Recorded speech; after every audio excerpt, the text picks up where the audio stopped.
Flour is a love and hate relationship. Hate it that it gets everywhere, but I love it. If I don't have flour and there's no flour flying around, there's no business.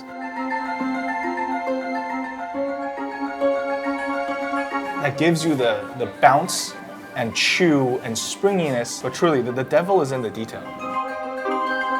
They've been in that location for 50 years, so they have all the details. Kenny's a New York treasure, man. If you don't do this old process, it doesn't come out the same. Everyone's got a secret sauce.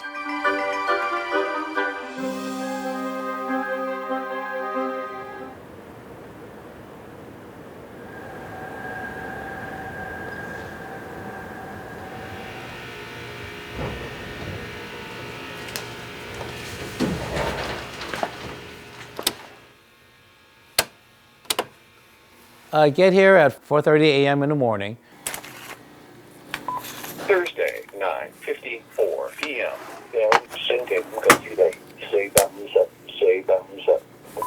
Thursday, 10:05 p.m.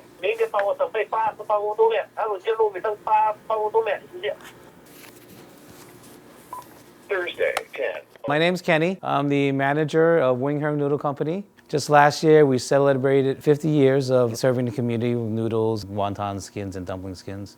I've been working here for 15 years. I learned the recipes from my father. I am following my dad's footsteps to a certain point. My dad and two friends went into business to purchase this property. My father was very good at making the noodles and everything, and of course, same thing. I'm the hands-on partner here.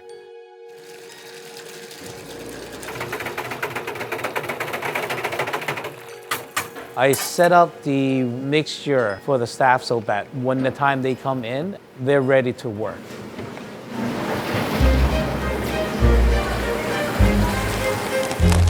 So it's adding the flour, the salt, and the water, making sure that the moisture level is correct.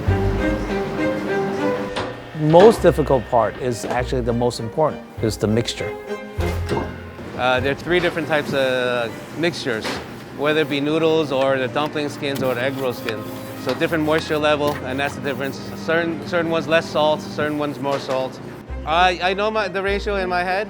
Everything else is just like the regular chef's touch, all by hand, hand and eye.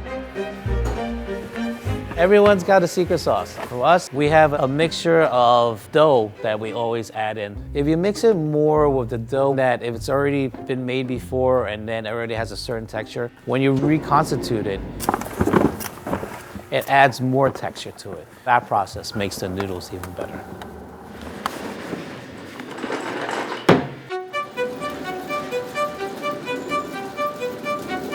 What it does is compresses all the loose crumble into a long sheet and solid piece, so it's easy to use.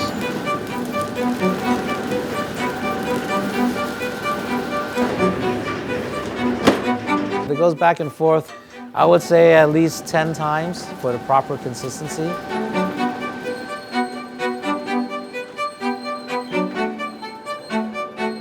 Yeah, the sheeting process, you need hand-eye coordination, and then you have to be able to lift the dough.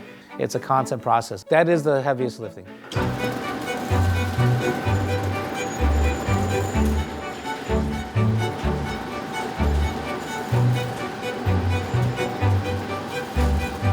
You go by two things. One is by look, it has to be completely smooth, and then you feel it by texture. It has to bounce back to a certain amount. Well, these machines, the patent is from 1920. From what I can tell, these are wartime based because the metal is so strong and thick.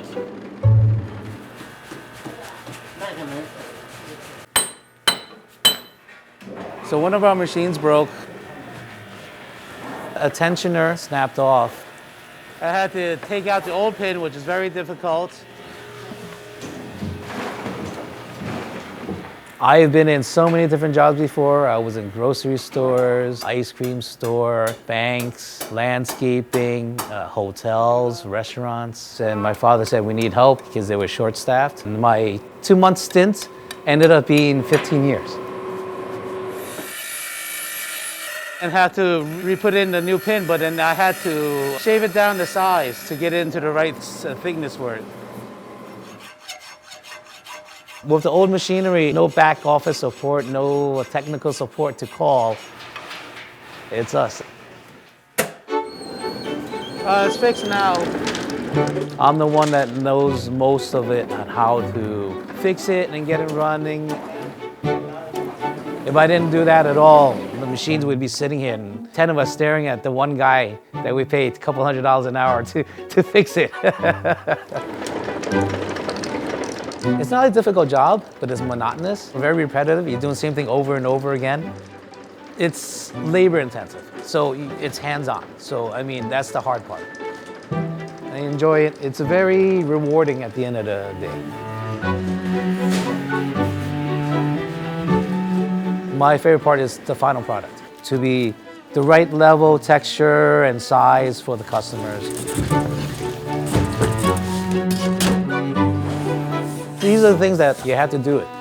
It's like even when someone says, oh yeah, it's this way, this way, this way, unless you're doing it yourself and feeling it, and there's no way to figure that out. I have to cut it to see the size of it, so it's the right thickness for the customers.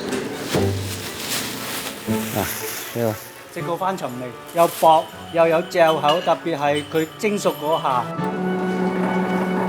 This is the medium thick one, right? Yeah. Can I get a pound of this to try? Sure. This one will cook quicker than like the wide, thick one. This might be a game changer for me. It looks like a 1 minute cook time. I've been using Kenny's noodles for 9 years, and Kenny has been so consistent.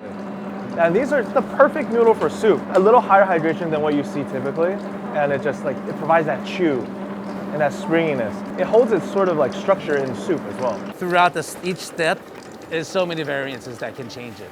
Like you're saying, like how to change the texture and the moisture level. As it goes, it gets drier and drier. Yeah, so you have to allot for that. And then like even now with like the temperature's changing, it's getting warmer. So even the moisture level is different. You can have the best machinery in the world, but without the decades of experience, I don't think you'll come close to what Kenny has to offer.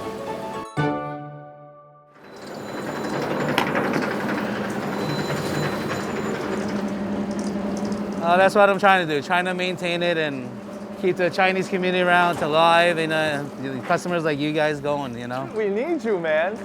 We need you. Are you still trying to sell? The building's still available. You know what it is? It's like you have the right price, I'm ready to retire. It's been on the market for about 1.5 years. Ultimately, for a new bar, if I could have a choice, I would definitely want someone to maintain the business and carry it on. I'm willing to teach them everything and show them what needs to be done, just so we can maintain it and you know, keep the tradition going. Kenny, I'm gonna be so real. When I saw the for sale sign on the building, it shook me to my core, because what are we gonna do without you? We're still in the infancy of our business. You know? I don't think you understand, Kenny. We pay rent, we pay our labor with these noodles. You know, like a lot of people's livelihood depend on you. Yes, we can find a different noodle manufacturer. We can definitely find comparable ones, but I highly doubt it's going to be this good. I'm 54. Following now, at least 10 more years. I got at least 10 more good years in me before I need to find someone else to take over. But 10 years, at least. This clock is, I know it's been here since 1974, so it's 50 years old. It's amazing how this small business that's been here 50 years. I felt, at the beginning, I felt like forced in here. And then after working the 10 years, you're like, okay, I am doing what's right. It means maintaining the business for my father. Very honored and privileged to be able to have that weight put on my shoulders, and I'm able to maintain it. It's very difficult to find someone to pass the torch to.